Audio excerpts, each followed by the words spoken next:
What is the number one thing holding you back from your desired result? Let's have a breakthrough today. I am Katherine Hood. I am a certified healthy lifestyle coach. I empower individuals to make lasting, healthy changes in their lives.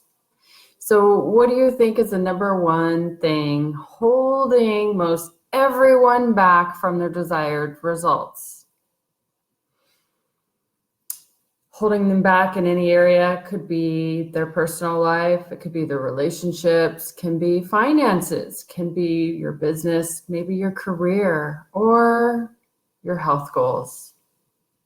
Why am I talking about this today? Well, this very thing that I want to talk to you about has held me back, and I have to constantly recheck and recalibrate my thoughts to get back on track.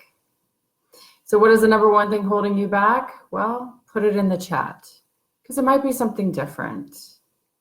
The number one thing holding people back often is fear of failure. Fear of exposure to humiliation, people doubting you, judging you, or maybe someone telling you, I told you so, I knew it wouldn't work, or out of fear of disappointing others is another type of fear. Maybe that's your kids, maybe it's your spouse, or your friends, or your sister, or your brother. Taking a risk and going after something you really want, then failing, you now put your tail between your legs, right? That's pretty common. Fear of looking stupid or making a decision that you know is risky and then it not work out the way that you really thought it was going to work out. Getting the looks or even feedback from friends and family saying, I knew this would happen. Does any of this sound familiar to you? Give me a thumbs up.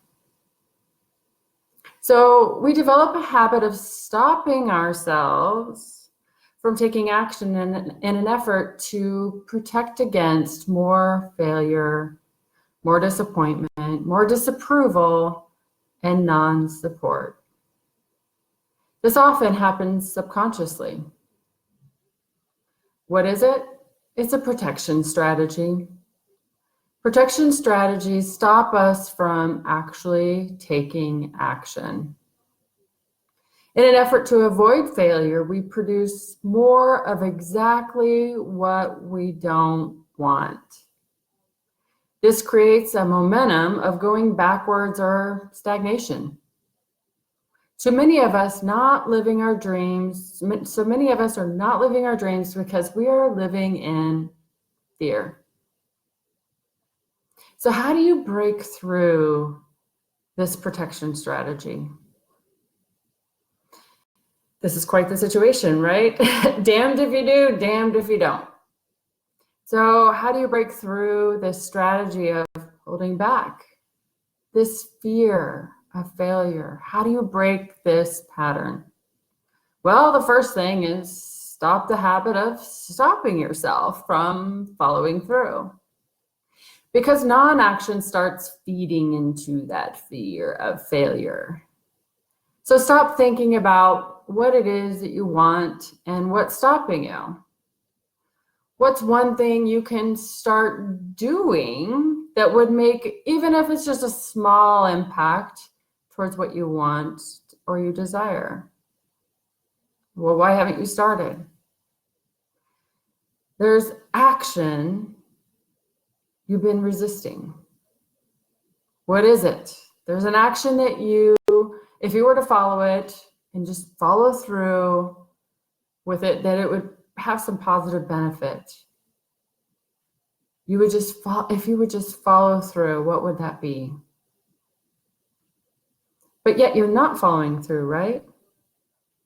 So what is this action that you're resisting?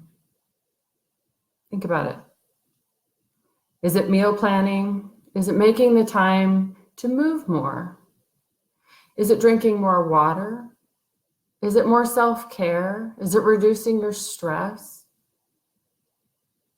Maybe you just need help creating a plan.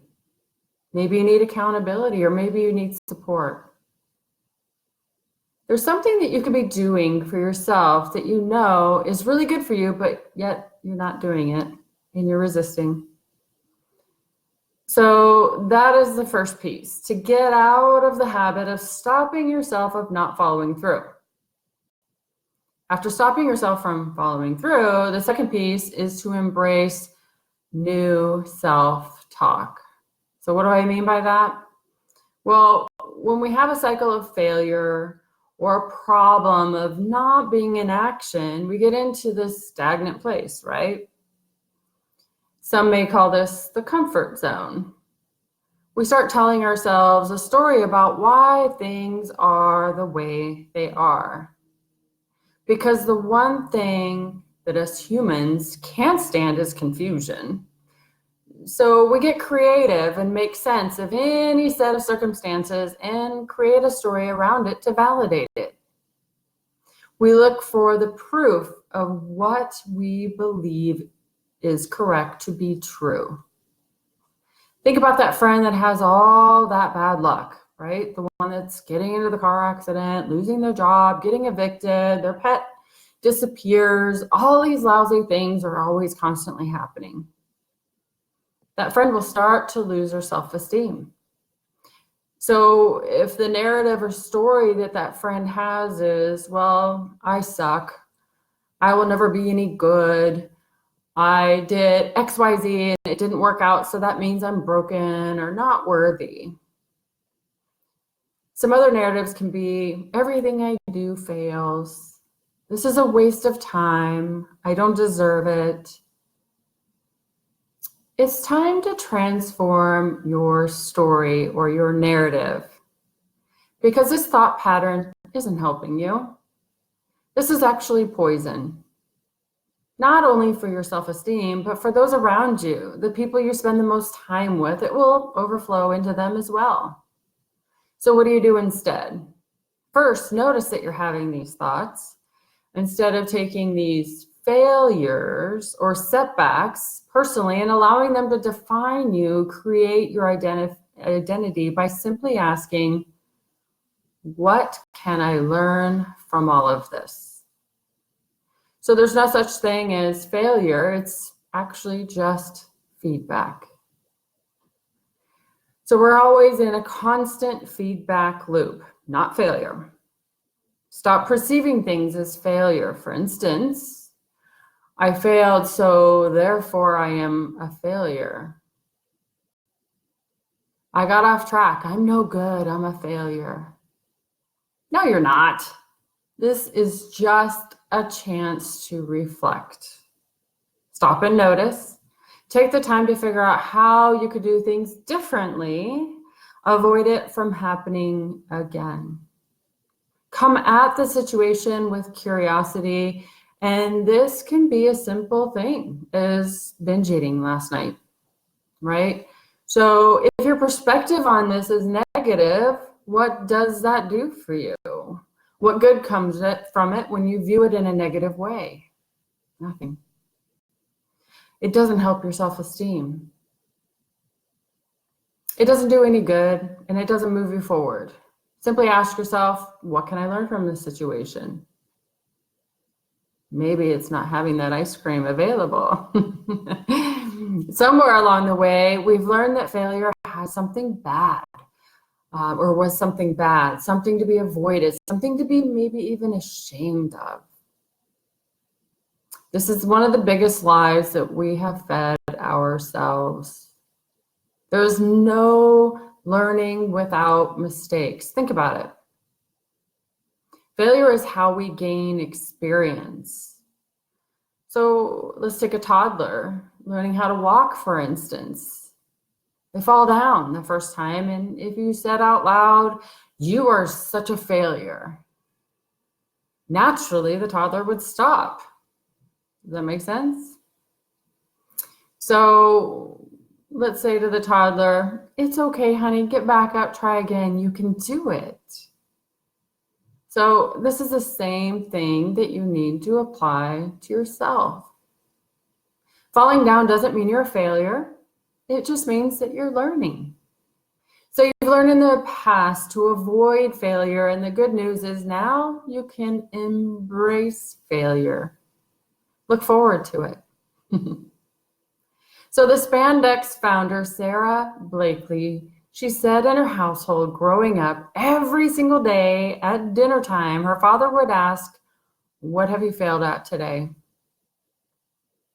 And if you didn't fail at something, then you weren't stretching yourself enough. Failures are actually celebrated. To fail was something they looked forward to and could reflect on every night.